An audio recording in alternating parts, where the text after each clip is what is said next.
갬빗은 체스 오프닝에서 다른 보상의 대가로 기물을 희생하는 전략을 뜻합니다. 대부분 하나 또는 여러 개의 폰을 희생하고 때로는 더 가치가 높은 기물을 희생하기도 합니다. 갬빗을 하는 이유는 크게 두 가지가 존재하는데, 첫 번째, 기물 전개 속도 우위, 두 번째, 중앙 차지. 기물 전개 속도를 높이기 위해 하는 대표적인 갬빗은 베니쉬 갬빗이 있습니다. 백이 폰 두 개를 희생해서 비숍상이 강력한 대각선을 가져가고 전개 우위에서 앞섭니다. 백은 투폰 다운이기 때문에 체크메이트를 못 시키고 미드게임을 무난하게 진행한다면 엔드게임에서 불리해지기 때문에 더 이상 뒤가 없습니다. 이는 모든 갬빗들의 공통점입니다. 중앙 차지를 목적으로 하는 갬빗은 대표적으로 퀸즈 갬빗이 있습니다. 흑이 C 폰을 잡는다면 E3나 E4를 통해 비숍키를 열어 폰을 회수함과 동시에 중앙을 강력하게 차지할 수 있습니다. 여담이지만 퀸즈 갬빗은 흑이 C 폰을 잡는다면 이론적으로 C4 폰을 지킬 좋은 방법도 없고, 무리해서 폰을 지키려고 하면 오히려 포지션이 망가지거나 기물을 잃을 수도 있기 때문에 퀸즈 갬빗은 진짜 갬빗이 아니다라는 말이 있습니다.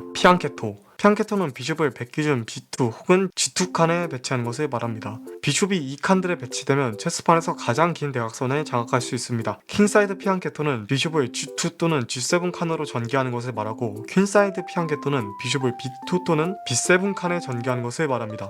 일반적으로 킹사이드 피앙케토 이후 킹사이드 캐슬링을 하는 것은 매우 견고한 수비 전형이라고 평가받습니다. 비숍 두 개를 전부 피앙케토 하는 것도 가능한데요. 물론 상대방 입장에선 이게 개띠껍기 때문에 친구랑 줄 때 쓰시면 체스 복싱을 하실 수 있습니다. 사이수는 상대가 만들 위협을 더 큰 위협으로 대처하는 것입니다. 예시로 이 포지션을 보자면, 흑은 백이 밝은색 칸에 약점이 있는 것을 파악해 밝은색 비숍을 교환하려고 합니다. 백이 먼저 비숍을 교환해준다면 이후 나이트와 퀸이 연계되면서 로얄 포크를 당하거나 체크메이트가 됩니다. 그래서 백은 나이트를 먼저 잡습니다. 흑이 비숍을 먼저 교환하고요. 여기서 백이 킹이나 룩으로 비숍을 회수한다면 흑도 비숍을 회수해서 동등한 포지션이 될 겁니다. 흑이 비숍을 살릴 수 있는 위협이 있지만, 여기서 백의 사이수 비숍 G3가 들어가면 흑은 퀸도 피해야 되고 비숍도 피해야 되는데, 퀸을 살리면 비숍이 잡히면서 백이 피스업이 됩니다. 이렇게 사이수는 전술과 전술 사이에서 이용되는 전술이기에 깊은 계산이 필요한데요. 사이수의 90%는 안 좋다라는 말이 있을 만큼 충분한 계산을 하고 두시는 걸 추천드립니다. 알레킨의 총, 배터리는 포열이라는 뜻을 가지고 있습니다. 체스에서 배터리는 룩과 퀸을 같은 직선에 일렬로 배치하거나 비숍과 퀸을 같은 대각선에 일렬로 배치하는 것을 말합니다. 알레킨의 총은 룩 두 개를 앞서 세우고 퀸을 그 뒤에 배치하는 것입니다. 1930년 산 리모에서 열린 경기에서 림조 라이슨 어택으로 유명한 아론 림조비치를 상대로 세계 4대 체스 챔피언인 알렉산더 알레킨이 이 기물 배치로 승리해 알레킨의 총이란 이름이 붙여진 것입니다. 알레킨의 총은 완성하기만 하면 엄청난 파괴력을 자랑하지만 완성하는데 많은 수가 필요하기 때문에 그다지 효율적이진 않습니다. 그러나 한 파일 전체를 무려 3개의 기물로 컨트롤하고 있어서 상대방 입장에선 매우 골치 아픈 상황인데다가 자칫하면 포지션 전체가 무너질 수 있기 때문에 괜히 총이라고 불리는 게 아닙니다.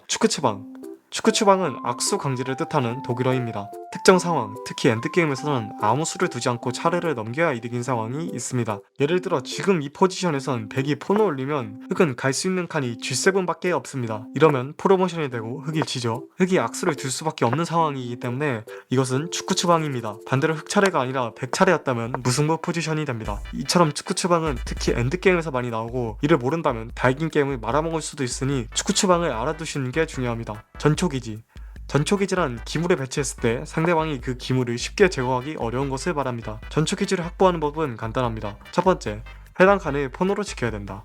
두 번째, 상대방이 폰으로 해당 칸을 공격할 수 없어야 된다. 세 번째, 같은 가치의 기물로 해당 칸에 있는 기물을 쉽게 공격할 수 없으면 전초기지가 완성된 겁니다. 주로 나이트로 전초기지를 만들 수 있고, 5, 6랭크의 전초기지가 있다면 그 나이트는 비숍과 동등한 가치를 가지고 7랭크의 전초기지를 만든다면 룩과 비슷한 점수를 가진다고 보시면 되겠습니다. 다르게 말하자면 전초기지를 만드는 것은 전력적 우위를 점할 수 있다는 말이겠죠. 비숍은 체스판의 절반만큼만 이동할 수 있기 때문에 룩보다 가치가 낮은데요. 어두운 비숍과 밝은 비숍은 이 약점을 서로 보완해줄 수 있기 때문에 비숍 두 개를 가지고 있는 것은 전략적으로 유리합니다. 그래서 이를 쌍비숍이라고 하죠. 한쪽만 비숍상을 가지고 있다면 무려 폰 반개 정도의 유리함을 가질 수 있습니다. 하지만 비숍상은 나이트상과 달리 서로를 지켜줄 수 없기 때문에 운용에 있어서 주의가 필요합니다. 또 비숍상을 가지고 있다는 것은 전략적으로는 유리할 수 있으나 전술같이 명확한 이득이 생기는 것은 아니기 때문에 비숍상 이점을 활용하기 위해서는 포지셔널 플레이에 대한 이해가 필요합니다. 오히려 초보자의 경우 나이트의 변칙적이고 직관적이지 못한 행마법 때문에 나이트 포크 같은 것에 자주 당해서 저레이팅에서 쌍비숍 이점은 크게 신경 안 쓰셔도 됩니다. 다면기는 한 명의 고수가 여러 명의 하수들과 동시에 대국하는 것을 말합니다. 유명한 일화로 매그너스 칼슨이 눈을 감은 채로 10명과 동시에 다면기를 진행하여 모두 승리했고 심지어 진행한 10경기 모두 다 수순을 다시 적어낼 수 있었습니다. 이란 챔피언십 9회 우승자 에산 가엠 마가미는 604명의 상대와 동시에 체스를 두어 세계 기록을 보유하게 되었습니다. 데스페라도는 더 이상 지키지 못하는 기물로 다른 기물을 잡는 것입니다. 지금 상황에서 비숍이 폰에 트랩돼서 잡힐 위기에 처했는데요. 어차피 죽는 거 폰 하나라도 먹는 게 이득이니까 폰을 잡으면 데스페라도 전술을 사용한 겁니다.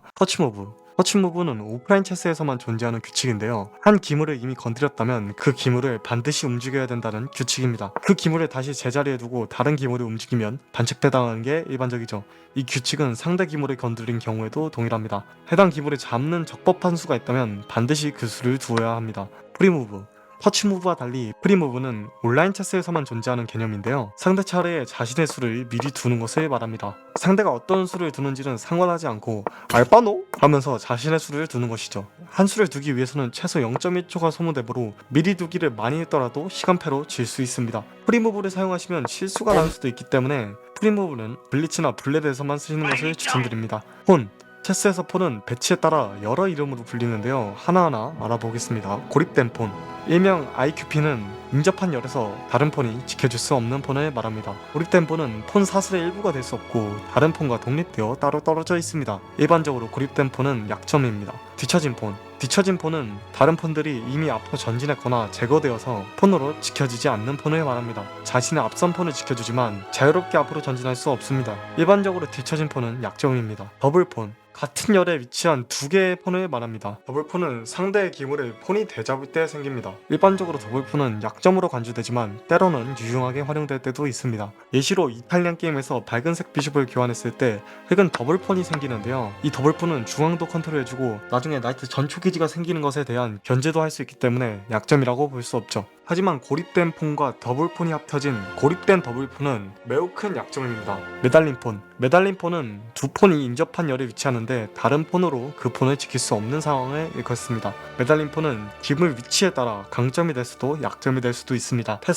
통과한 폰, 일명 패스폰은 상대 폰을 지나쳐 전진한 폰을 말합니다. 바꿔 말하면 같은 열 또는 인접한 열에 상대 폰이 없어 자유롭게 승진할 수 있는 폰을 말합니다. 독이 든 폰은 지켜지지 않는 폰이지만 그것을 잡는다면 기물 손해나 포지션에서의 약점을 가지게 되는 폰을 말합니다. 유명한 독이 든 폰으로는 스칸디나비아 디펜스에서 B폰이 있습니다. 이 폰을 잡게 되면 퀸이 트랩되면서 퀸을 잃을 수밖에 없습니다. 그렇기 때문에 공짜폰을 잡을 때는 독이 든 폰인지 아닌지 계산을 하고 잡는 게 중요하겠죠.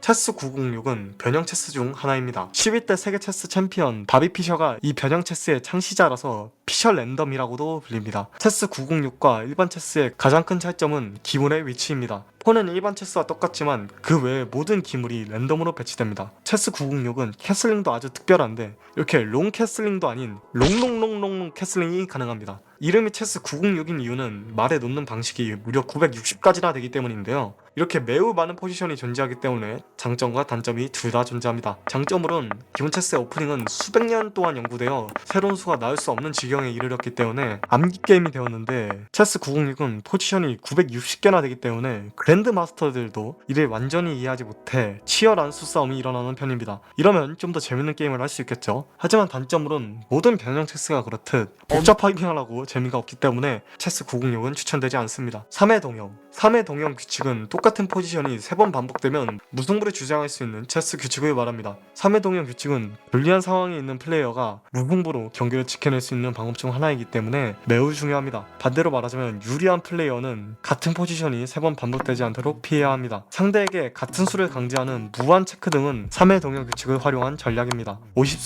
50수 규칙은 50수 동안 폰을 움직이지 않거나 기물이 잡히지 않았다면 무승부를 주장할 수 있는 규칙입니다.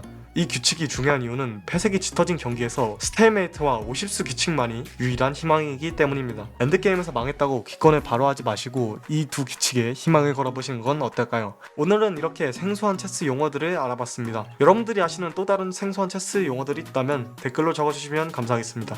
시청해주셔서 감사합니다.